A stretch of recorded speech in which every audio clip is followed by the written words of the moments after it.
Au milieu des gravats, les secouristes s'activent pour évacuer les habitants toujours bloqués sous les décombres. Ce quartier résidentiel au sud de Tel Aviv a été l'un des plus durement touchés par cette nouvelle salve de missiles iraniens la nuit dernière.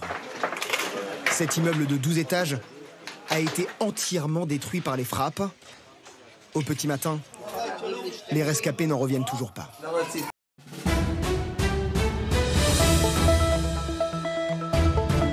Ma ko sigilen ko ni kunteni wala min Israeli ale oritani ka onyasi Iran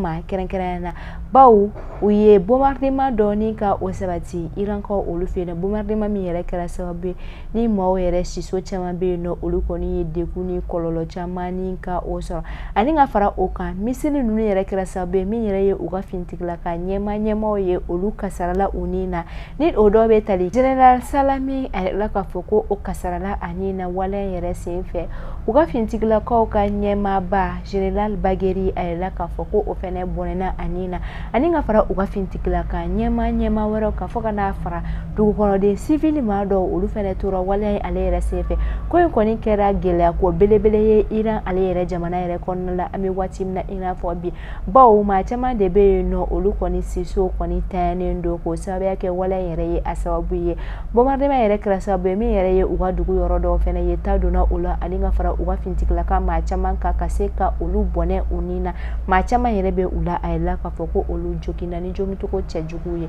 awati na ina fo be mi yere ye ma chama ye ulu koni mika utafo Israeli alini Iran ulu yere kani wulika joy ale yere hukum konnala kakeni Israeli ale ye bombardement menika osabati Iran ka ofeno oni ne aye jamunu soroni ko yere la halala anje anga nyemada jadoka.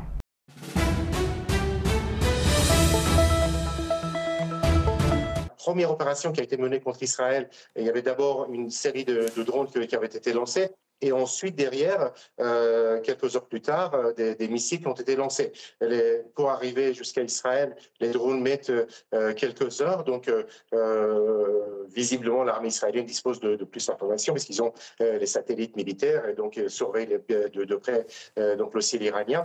Mais pour l'instant, cela n'est pas confirmé côté iranien. Mais il faut rappeler, comme cela a été dit, le guide suprême iranien a dit qu'il y aura une réponse très dure. Et en cas de réponse iranienne, on peut s'attendre à une nouvelle série d'attaques de la part d'Israël.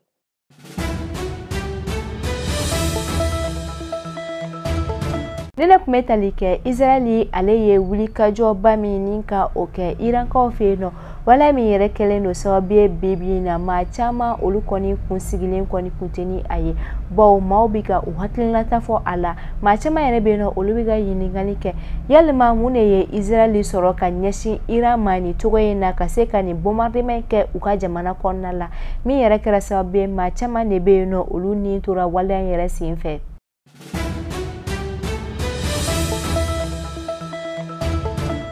Tare hamsiga foko alhamdulillah sabula minye basigi ben ani keleya obeka nati anga jamana konna la dondoni ko sawe ke ni wati labaina anga fintigla ko uluka wulika joko ni akoko ni tikatike mali fanta annani bela jenen konna la kana kidali alini annokandugo konna la kakeni anga fintigla ko olu yere kala wulu yeni do ko nyera konna la ayala ka foko minye lere ko olu yere fe no ukasa fe kele kemino olu yere na sira fe uye farapu bado ni ka osabati jugula moka farapi mi yere klasa bi dankari kera wala juke ba maduru olu de nina aninga fara oka mi yere ye ubolo mina chamanyi anga fintigla ko sira ni ka dankari ke ola aninga klaka senka do ni ka olu salo katani olu ye ubolo koro kakeni anga fintigla ko olu ka wulika joni ugalala buluye anga jabarani soba oluye kuna fono ninka odi mali arme alibeka wulika jomi ninga osabati anga ba maliba fanta annani bela jenen konnala anga je anga nyemada jadoka.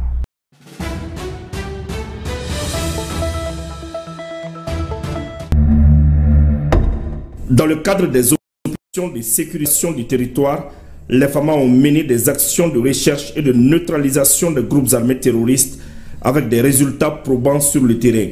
Une reconnaissance offensive dans le secteur de l'Éré, région de Tombouctou, a permis de neutraliser 5 terroristes, interpeller 2 et récupérer des armes, des motos, des radios et des chargeurs. Dans le cadre de la surveillance aérienne du territoire, les vecteurs ont procédé à la destruction d'une cible en phase de préparation d'une action terroriste contre des paisibles populations à 81 km au nord-ouest de la ville de Kidal. Les reconnaissances aériennes continuent dans la zone et les FAMA restent plus que jamais vigilantes sur l'ensemble du territoire national.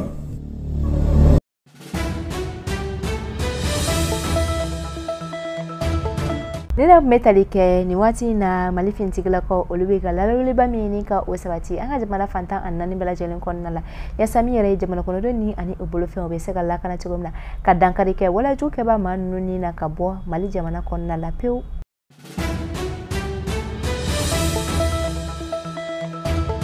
L'avion vient à peine de décoller quand il est filmé ici, en train de perdre de l'altitude, avant de disparaître pour s'écraser et s'embraser dans une boule de feu. 230 passagers et 12 membres d'équipage sont à bord.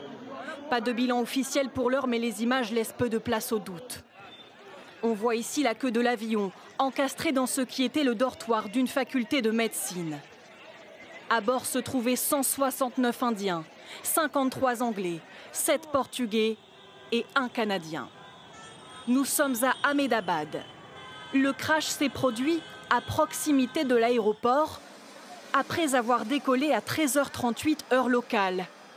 Le vol de la compagnie Air India 171 devait rejoindre Londres, où il était censé atterrir à 18h25.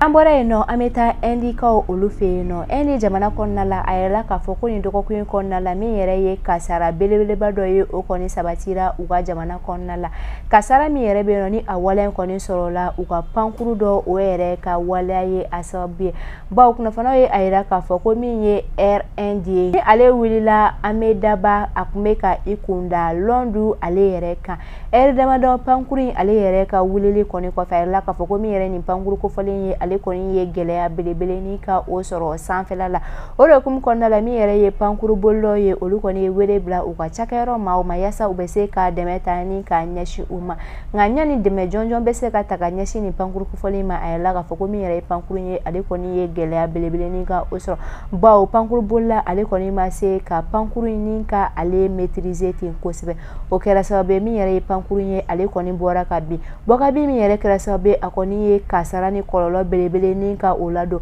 ba pankuru bora ka binyoro mina nyoro mo bela jelen koni ye pankuru ale yere ka gelea ninka osoro ma chama oluka so koni tiena asenfe wayela ka foko mi yere ye taye ay owule ma do olu yere ka sola pankuru yere ka gelea yere kra sabe mi yere ye pankuru kono mogo ma kemefla ani ma bisaba kuna fono ye ayela ka foko olu de bonana unina ka kayeni akaboka binye ayela ka foko mi yere ye chela ka ma keleni ale yere shifina kaye ale dono de ni sera ka kisi wala yere senfe ngami yere ni makofole ayala ka foka me watimna ina fo bi ale koni jongino no ni jongto ko chajuwe ni wedemedo amaka tani aye kana tigla mako oluka boluka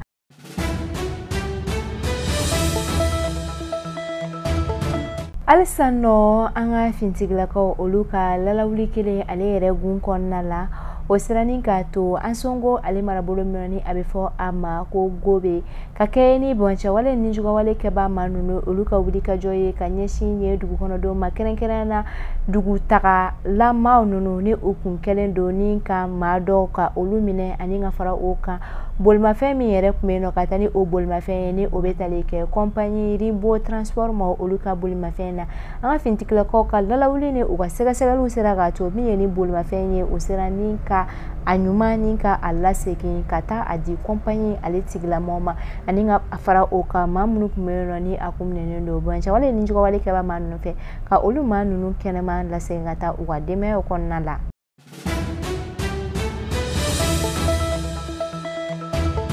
ale sisa no mali kelekecho oluka lalawlu aleni uga wulika jo olu hukum konnala mi yere ankluye okontika fama kibare dumo anga kelekecho oluka wulika joye asabe bawo ayela ka foka keni mali arme oluka lalawli boye ndoko kuyene konnala osirani kato ana fisne angelok olu ni ɲɔgɔn cɛ an ka fintigilakaw olu sera ni ka dankari kɛ banca wale ni juguya wale jɛkulu min ni a bɛ fɔ a ma FALA maaw u sera ni ka dankari kɛ o ɲɛmaabaw olu de ni na ani ka fara u ka maatɔ fɛnɛ kan ni o ɲɛmaa dɔ yɛrɛ bɛ tali kɛ Yusuf Bankura ni ale yɛrɛ kun ye jɛkulu in ale yɛrɛ état major kɔrɔ ye Hassan Abala Umar Agbiya Bay Ag Baganana ani ka fara Lemiya Ag Sagil kan an ka fintigilakaw olu sera ni ka dankari kɛ ni jɛkulu ɲɛmaabaw olu de ni na maa minnu yɛrɛ kun bɛ ni olu kun ye ni jɛkulu in ale yɛrɛ kunkolo ye ani ka fara u ka maatɔw kan an ka fintigilakaw ka lalawuliw sera k'a to ani fis fanfɛ bolo fɛ u sera ni ka dankari kɛ walajugu kɛbaa maa ninnu olu ni na ani ka fara u bolofɛnw caman kan o la an b'a fɔ ko tare hali sisan nɔ an ka fintigilakaw olu bɛ ka wuli kajɔ min kɛ banca wale ni juguya wale kɛlɛli la ka bɔ Mali gun yɛrɛ kɔnɔna la pewu an bɛ u fo dante foli min na u ka o wuli kajɔ in na wa an bɛ a ɲini Ala fɛ min ye basigi ye bɛn ale ni kelenya Ala k'o nati an ka jamana fantan a 4 bɛɛ lajɛlen kɔnɔna la an ka fintigilakaw olu bɛ ka lalawuli min ni ka o sabati an bɛ a ɲini Ala fɛ Ala ka u yɛrɛ lakana Ala ka se ka sebaya ni ka o caya hali sisan nɔ o jugulamaw kan sa min yɛrɛ ye an ka jamana in ye ale bɛ se ka basigi ni ka kolosuma cogo min na